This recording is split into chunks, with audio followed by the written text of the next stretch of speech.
ಗೋಪಿಚಂದನದ ನಾಮ ಹಾಕಿಕೊಳ್ಳುವುದರ ಅರ್ಥವೇನು ಹೇಳಬಲ್ಲಿರಾ? ವೆಂಕಟನಾಥ, ಗೋಪಿಚಂದನವನ್ನು ಹಚ್ಚುವುದರಿಂದ ಚರ್ಮರೋಗ ದೂರವಾಗಿ ದೇಹದ ಕಾಂತಿ ಹೆಚ್ಚುತ್ತದೆ.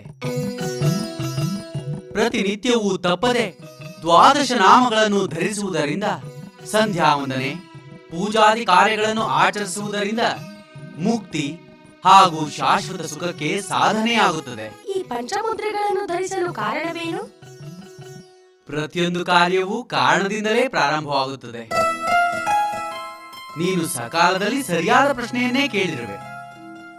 ಯಾವುದೇ ಆಚರಣೆಯೂ ಅಂಧಾನುಕರಣೆಯಾದರೆ ಗಂಗಾ ನದಿಯಲ್ಲಿ ವಾಸಿಸುವ ಮೀನಿನಂತೆ. ಪವಿತ್ರವಾದ ಜಲದಲ್ಲಿ ವಾಸಿಸುತ್ತಿದ್ದರೂ ತೀರ್ಥ ಸ್ನಾನದ ಫಲವಿಲ್ಲದೆ ಜೀವನವೇ ವ್ಯರ್ಥವಾದಂತೆ. ಹಾಗಾದರೆ ನನಗೆ ಈ ಆಚರಣೆಯ ಸಂಪೂರ್ಣ ಅರ್ಥವನ್ನು ತಿಳಿಸಿಕೊಡಿ. ತಿಳಿಸುತ್ತೇನೆ.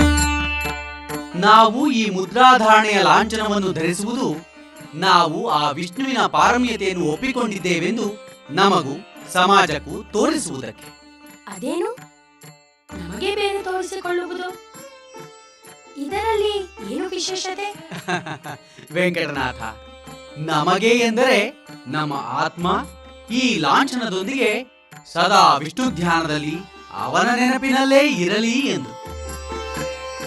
ಇದು ಸಮಾಜಕ್ಕೆ ತೋರಿಕೆ ಎನಿಸಿದರೂ ಈ ಲಾಂಛನಗಳನ್ನು ಧರಿಸಿದ ನಮ್ಮನ್ನು ಕಂಡವರಿಗೆ ಆ ಕ್ಷಣದಲ್ಲಿ ದೈವಿಕ ಭಾವನೆ ಉಜ್ವಲವಾಗಿ ಬೆಳಗಿ ಅವರ ಸಂಚಿತ ಪಾಪಗಳು ನಾಶವಾಗುತ್ತವೆ. ಇದರಿಂದ ನಮ್ಮ ಬ್ರಾಹ್ಮಣ್ಯಕ್ಕೂ ನಿಜವಾದ ಅರ್ಥ ಬರುತ್ತದೆ. ಹೌದು ಬಾಬಾ, ನೀವು ಹೇಳಿದ್ದು ಸರಿ. ಮನು ಹೇಳಿದಂತೆ ನಮ್ಮ ಸಾಮಾಜಿಕ ಕರ್ತವ್ಯಗಳಲ್ಲಿ ಒಂದಾದ ಧಾರ್ಮಿಕ ಕರ್ತವ್ಯವನ್ನು ನಮಗೆ ತಿಳಿಯದಂತೆ ನಾವು ನಿರ್ವಹಿಸಿದಂತಾಗುತ್ತದೆ.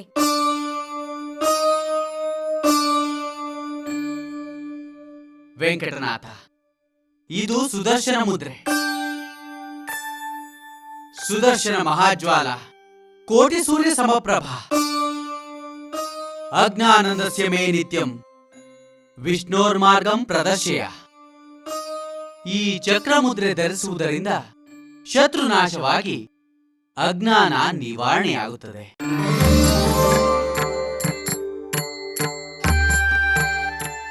ವೆಂಕಟನಾಥ, ಇದು ಶಂಖಮುದ್ರೆ. ಪಾಂಚಜನ್ಯ ನಿಜಧ್ವಾನ ಧ್ವಸ್ತಪಾತಕ ಸಂಚಯ ತ್ರಾಹಿ ಮಾಂ ಪಾಪಿನಂ ಘೋರ ಸಂಸಾರಾರ್ಣವ ಪಾತಿನಂ. ವೆಂಕಟನಾಥ, ಈ ಮುದ್ರೆಯನ್ನು ಧರಿಸುವುದರಿಂದ ಸಂಪತ್ತಿನ ಅಭಿವೃದ್ಧಿಯಾಗುತ್ತದೆ.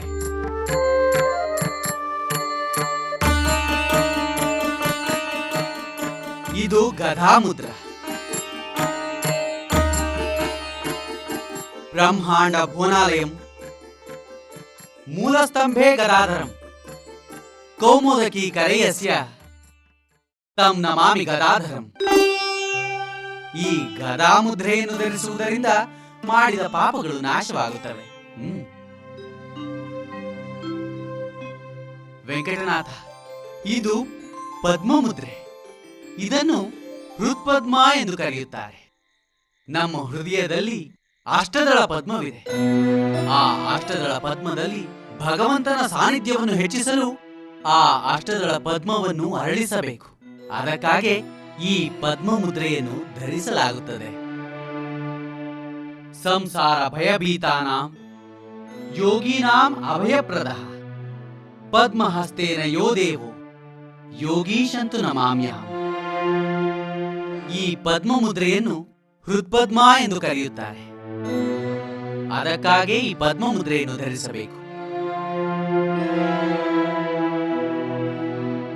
ವೆಂಕಟನಾಥ, ಇದು ನಾರಾಯಣ ಮುದ್ರೆ. ಉಳಿದೆಲ್ಲ ಮುದ್ರೆಗಳನ್ನು ದೇಹದ ಒಂದೊಂದೇ ಅಂಗಗಳ ಮೇಲೆ ಧರಿಸಿದರೆ ಈ ನಾರಾಯಣ ಮುದ್ರೆಯನ್ನು ಉಳಿದ ಎಲ್ಲಾ ಅಂಗಗಳ ಮೇಲೂ ಧರಿಸಬೇಕು. ಅದಕ್ಕಾಗಿ ಈ ಮುದ್ರೆ ಧರಿಸುವಾಗ ಸರ್ವತ್ರ ವಿದ್ಯತೇತ್ ಎಂಬ ಮಂತ್ರ ಉಚ್ಚರಿಸಬೇಕು. ಈ ಮುದ್ರೆಯನ್ನು ದೇಹದಲ್ಲೆಲ್ಲ ಧರಿಸುವುದರಿಂದ ಇಡೀ ದೇಹವೇ ನಾರಾಯಣಮಯವಾಗುವುದು. ಪ್ರತಿ ಬಾರಿ ಈ ಮುದ್ರೆಯನ್ನು ಧರಿಸುವಾಗಲೂ ಓಂ ನಮೋ ನಾರಾಯಣಾಯ ಎಂಬ ಮೂಲ ಮಂತ್ರವನ್ನು ಜಪಿಸಬೇಕು. ನಾರಾಯಣ ನಮಸ್ತೇಸ್ತು ನಾಮ ಮುದ್ರಾಂಕಿತಂ ನರಂ ದೃಷ್ಟ್ವೇವ ಲಭತೆ ಮುಕ್ತಿ ಚಾಂಡಾಲೋ ಬ್ರಹ್ಮಪಾತಕ.